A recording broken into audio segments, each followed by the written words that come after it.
அந்த கல் வந்து கண்டிப்பாக கட் அண்ட் பாலிஷ்க்கு மட்டும்தான் போடணும். ஒரு கல்லோட ஷேப்புக்கும் பர்பஸ்க்கும் கனெக்ஷன் உண்டா? உண்டு. நிறைய பேர் வந்து இன்னுமே சொல்லிட்டு இருக்காங்க கல் வந்து பாடியை தொடணும். அதெல்லாம்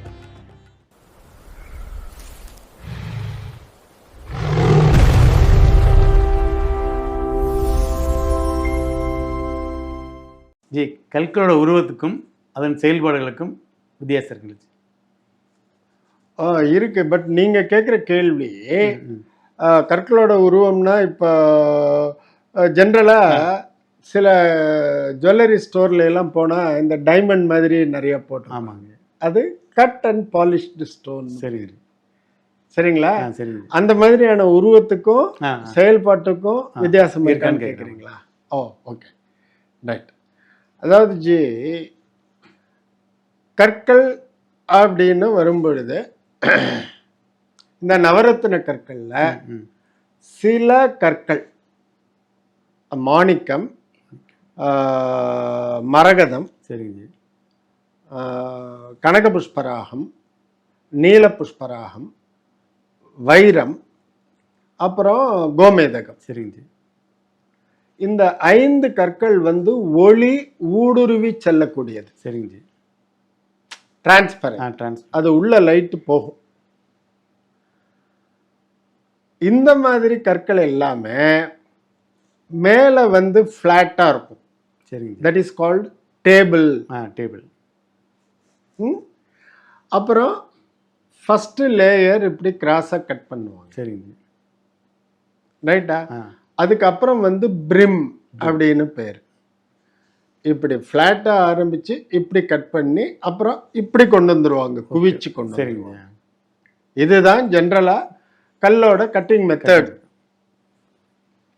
இது வந்து டைமண்ட் கட்டிங்னு சொல்லுவோம். சரிங்க.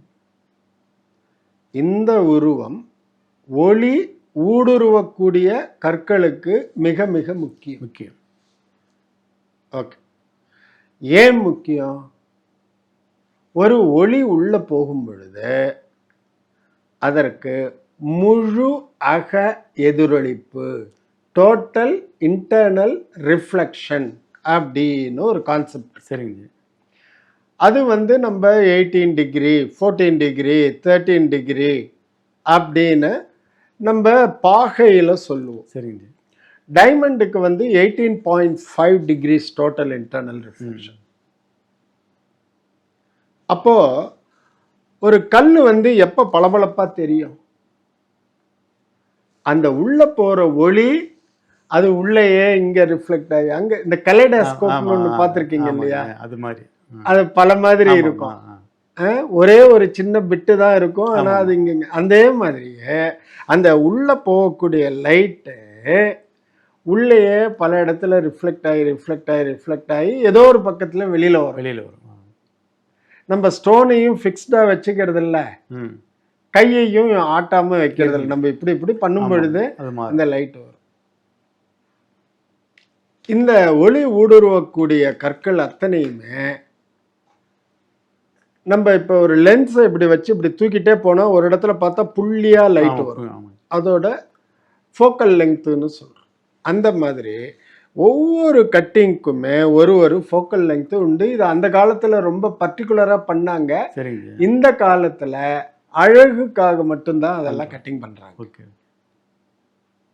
சரியா? அப்போ என்ன மாதிரி கட்டிங்கோ அதுக்கு தகுந்த மாதிரி அந்த ஒளி வந்து குவிஞ்சு இருக்கும், ஒரு பாயிண்ட்ல நம்மளுக்கு வரும் கான்சென்ட்ரேட்டடா. சரிங்க.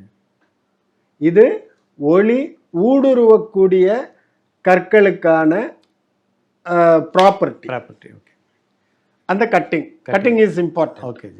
எந்த கல்லுல வந்து டேபிள் அந்த மேல இருக்கக்கூடிய ஃபிளாட் சர்ஃபேஸ் பெருசா இருக்கோ அந்த அளவுக்கு வந்து அந்த கல்லுக்கு வேல்யூ ஜாஸ்தி. பிகாஸ் அது நிறைய லைட் அப்சார்ப் பண்ணி உள்ள வந்து அவங்களுக்கு கொடுக்கும். அது அவங்களுக்கு நல்லது. ரைட். நீங்க ஃபர்ஸ்ட் கேட்டீங்கல்ல கலரா கல்லான்னு சொல்லிட்டு, அப்போ colour is also one of the factors. அப்போ வந்து அந்த கலரை வந்து நல்ல கான்சென்ட்ரேட்டடாக குவிச்சு கொடுக்கக்கூடியதுக்காக அந்த கட்டிங், டேபிள், பிரிம், இது எல்லாமும் வேலை செய்யுது. This is applicable to all transparent stones. நான் சொன்னேன் இல்லையா 5 கல் நவரத்தின கல்லில். ஓகே, இதில் இந்த 5 கல்லில் 4 கல் வந்து ரொம்ப கிளியராக இருக்கும். சரிங்க. இந்த கோமேதகம்ங்கிற கல் அது வந்து கிளவுடியாக இருக்கும். கிளவுடின்னா டிரான்ஸ்லூசன்ட்னு இங்கிலீஷில். சரிங்க. அது வந்து ஒளி நேரடியாக போகாது உள்ள, இந்த பக்கம் அப்படியே வராது. இப்போ ஒரு பேப்பர்ல வந்து எண்ணெயை நல்லா தடவி இப்படி பார்த்தா ஒளி இருக்கிறது தெரியும், ஆனா அந்த ஒளி அதே மாதிரியே வராது. இது டிரான்ஸ்லூசன்ட். இது ஒரு கிளவுடி, கொஞ்சம் ஒரு மாதிரி குழப்பான ஒரு இது திரவ நிலைன்னு வச்சுக்கோங்க. அது கல்லு தான். ரைட். அப்போ அந்த கோமேதகம்ங்கிற கல்லுக்கு வந்து 2-3 எஃபெக்ட் இருக்கு. சரிங்க. இந்த கோமேதகம்ங்கிற கல்லுல வந்து சல்ஃபர் கண்டென்ட் ரொம்ப ஜாஸ்தி. அந்த சல்ஃபர் வந்து எப்பயுமே தண்ணிய பயங்கரமா உறிஞ்சும். இப்போ ஒரு கோமேதகம் கல்ல நல்ல குட் குவாலிட்டி ஸ்டோனை நல்லா கிளீனாக வந்து ஒரு டிஷ்யூ பேப்பரில் வச்சு நல்லா நீட்டாக தொடச்சிட்டு அதை ஒரு கண்ணாடி டேபிள் மேலே வச்சுட்டு ஒரு ½ அன் ஹவர் அதை அப்படியே விட்டுட்டு பார்த்தா அது மேலையெல்லாம் வந்து ஒரு பனி படர்ந்த மாதிரி இருக்கும். ஈரப்பதம். இப்போ ஒரு ஐஸ் போட்ட கிளாஸ்க்கு மேலே எப்படி தண்ணி லைட்டாக திவலைகள் இருக்கும், தண்ணீர் திவலைகளாக இருக்காது, ஆனால் அது மேலே அந்த ஈரப்பதம் வந்துடும். அதை நம்ம இப்படி தொடச்சி எடுக்கலாம். சரியா? கோமேதகம்ங்கிற ஒரே கல்லுக்கு மட்டும்தான் இந்த ப்ராப்பர்ட்டி. இந்த கல்லு ராகு சம்பந்தப்பட்டது. ராகு வந்து போகம் சம்பந்தப்பட்டது. போகம்னா எல்லாமே உடல், மனம், இதோட மகிழ்ச்சி, இன்பம், அதீத இன்பம், இதெல்லாம். சரி, அதுக்கு மேல நான் அதுல போகல. சரி. ஸோ அந்த கோமேதகம்ங்கிற கல்லு சல்ஃபர் கண்டென்ட் ஜாஸ்தியா இருந்து அதுல வந்து ஒளி டைரக்டா ஊடுருவி போகாது, ஆனா அது வந்து ஒரு செமி டிரான்ஸ்பரண்ட்னு வச்சுக்கோங்க. அந்த கல்லு வந்து கண்டிப்பா கட் அண்ட் பாலிஷ்ட் மட்டும்தான் போடணும் அதுல. சரியா? முதல்ல எதுவுமே பண்ணக்கூடாது. இல்ல முதல்ல உள்ளது மாதிரி தான் போடணும். கட் அண்ட் பாலிஷ்ட் தான் போடணும். சரிங்க. புரியுதா? நிறைய பேர் வந்து இன்னுமே சொல்லிட்டு இருக்காங்க கல்லு வந்து பாடியை தொடணும். அதெல்லாம் தப்புங்க. அந்த டாபிக் வரும்பொழுது நான் அதை பத்தி எக்ஸ்பிளைன் பண்றேன். இந்த கல்லெல்லாம் கட் அண்ட் பாலிஷ்ட், டேபிள் வரணும், பிரிம் வரணும், எல்லாமே வரணும், அது ஒரு ஆங்கிள் ஆஃப் இது வரணும், கான்வர்ஜென்ஸ், இப்படி தான் போடணுங்க. இதுக்கு வந்து 2-3 பர்பஸ் இருக்கு. ஒன்று லைட்டை குவிச்சு தர்றது, ரெண்டாவது ஒளி வரணும், அதே மாதிரியே லைட்டை ரிஃப்ளெக்ட் பண்ணணும். இது உருவம். இந்த ரெண்டாவது வந்து இந்த கோரல், பவிழம், முத்து, கேட்ஸை அப்படிங்கிறது வந்து வைடூரியம். இந்த 3 கல்லும் இவங்களுக்கு வந்து ஒளி ஊடுருவி போகக்கூடிய தன்மை கிடையாது. சரியா? சரி. முத்து வந்து ஒரு மாதிரி ஹாஃப் ஒயிட், கொஞ்சம் சந்தன கலர்ல தான் இருக்கும். அதோட ஃபர்ஸ்ட் லேயர்லேருந்து லைட்டை உள்ள விட்டு செகண்ட் லேயர்லேருந்து தான் லைட்டு ரிஃப்ளெக்ட் ஆகி வரும். அதுக்கு ஒளி ஊடுருவ தன்மை கிடையாது, ஒன்லி ரிஃப்ளெக்ஷன். ரைட்டா? அதனால தான் ஒரு உண்மையான கடல்ல இருந்து வந்த முத்தை இப்படி பண்ணோம்னாக்கா அதில் ஒரு ரெயின்போ எஃபெக்ட் கிடைக்கும். பார்த்துருக்கேன். ஒரே மாதிரியே வெள்ளையா முழுக்கையா இருக்காது. இந்த மாதிரி இப்படி முழுக்கையா இருக்கிறதுக்கெல்லாம் கேபுஷன் கட் அப்படின்னு பேர். கேப்ஸ், கேபுஷன். சரி, ரைட்டா? ஓகே. இதே மாதிரி தான் பேர்ல், முத்து, ஆ இதே மாதிரி தான் கோரல், கோரல், பவிழம். பவிழம். இந்த பவிழம் வந்து இந்த மாதிரி ரிஃப்ளெக்ஷன்லாம் கிடையாது. It's a mass. கல், கல், பாறை. பாறை. பேர்ல் கூட கொஞ்சோண்டு ரிஃப்ளெக்ட் பண்ணும். ம். பவிழம் வந்து ரிஃப்ளெக்ட்லாம் பண்ணாது. ஆரம்பத்தில் ஃபஸ்ட்டு போடும்போது கொஞ்சம் பளபளன்னு இருக்கும். ம். நாளடைவில் அந்த பளபளப்பும் நம்மளோட யூசேஜில் கம்மியாயிடும். ம். ஆனால் அதோட வேலை பயங்கர ஸ்ட்ராங்காக பண்ணிட்டு இருக்கும். சரியா? புரியுது. இதுக்கு அடுத்த கல் வைடூரியம். வைடூரியம். அது வந்து கேட் சைன்னு இங்கிலீஷில் சொல்கிறோம்.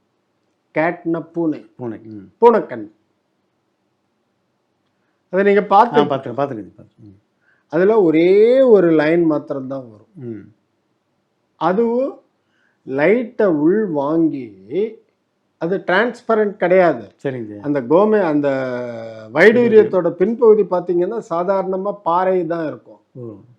சாதாரண பாறை மாதிரி தான் இருக்கும். ம். ம். ஆனால் அந்த மேல் பகுதி மட்டும் கண்ணாடியில் பூசின மாதிரி ஒரு மஞ்சள் கலந்த ஒரு வழவழப்பான பச்சை பச்சை. லைட்டாக இருக்கும். சரிங்க. அதுலேருந்து இப்படி இப்படி பண்ணோம்னாக்கா அந்த ஒரே ஒரு லைன் பூனை கண்ணை இப்படி சிமிட்டுற மாதிரியே இருக்கும். தெரியும். இந்த 3 கல்லும் கேபுஷன்ஸ்னு சொல்லக்கூடிய இந்த முழுக்கையான உருவத்தில் தான் இருக்கும். இருக்கணும். ஏன்னா இதெல்லாம் வந்து ஒளியை ரிஃப்ளெக்ஷன்னா பிரதிபலிப்பு. ஒளின்னா ஒளி மட்டும் அல்ல, எனர்ஜி, பேட் எனர்ஜி நம்மளை நோக்கி வரக்கூடியது வெளியே தள்ளிடும். ரைட்டா? சரிங்க. ஸோ நீங்கள் கேட்ட கேள்வி, ஒரு கல்லோட ஷேப்புக்கும் பர்பஸ்க்கும் கனெக்ஷன் உண்டா? உண்டு. இது அப்படியே ப்ரொபோர்ஷனேட்டாக அந்த சைஸும் அதே மாதிரி தான். அதான். ரைட்டா? சரிங்க. அதே மாதிரி தான் இந்த சாதாரண ரத்தின கற்கள். இதுலேயும் வந்து இந்த மேலகைட், அவென்ச்சுரின், டைகரை, இந்த மாதிரியான சில கற்கள்லாம் வந்து ஒளி புகாத கற்கள். அவங்க எல்லாருமே இந்த மாதிரி கேபுஷன்ஸ் மோல்டு மாதிரி இருக்கும். ஆமாம். பாக்கி ஒளி புகக்கூடிய கற்கள் எல்லாமே இந்த மாதிரி ரெகுலர் டைமண்ட் கட்டில் பண்ணுவோம். தேங்க்யூ.